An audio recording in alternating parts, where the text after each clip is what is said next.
Tere siis minu poolt ka. Täna teeme karulaugu pestot. Selleks on mul siin erinevad komponendid juba välja pandud eelnevalt. Eelläigutud karulauk, eemaldatud preterselli lehed. Ja siis tükeldame siit karulaugu lõpuni. Lisame siit karulaugu ja preterselli siia anumasse.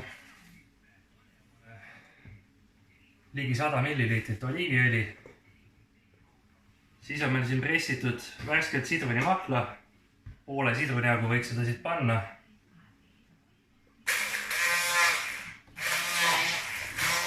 Ja lisame veel juurde siit nüüd 4 teelusikatäit mandlijahu.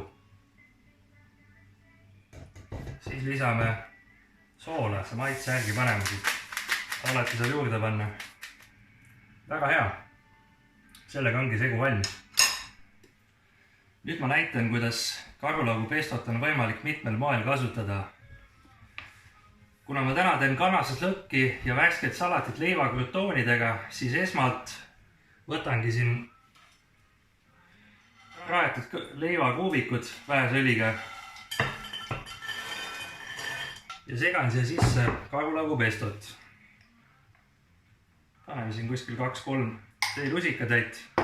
Siis järgmiseks teeme majoneesi karulaugu kastme ja selleks kasutame jällegi seda sama karulaugu pestot. Paneme siia 1 lusikatäie ja saab selline väga hea maitsev, ilusa rohelise tooniga kaste. Sellega ongi kaste ja leivakrutoonid valmis. Aeg on siis salat kokku segada. Juhin veel tähelepanu, et kasutatud on käsitööleiba.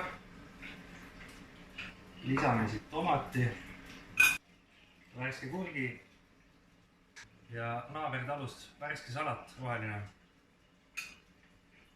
Kitsejuust.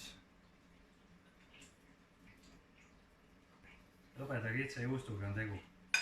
Ja et kevadist õngu veel lisada, paneme siia mõned aias korjatud nurmenud õied kaunistuseks. Paneme siit saas lõki ka kaussi, mis on nüüd valmis saanud. Ega muud tuleb proovida maitsta. Tõesti väga hea.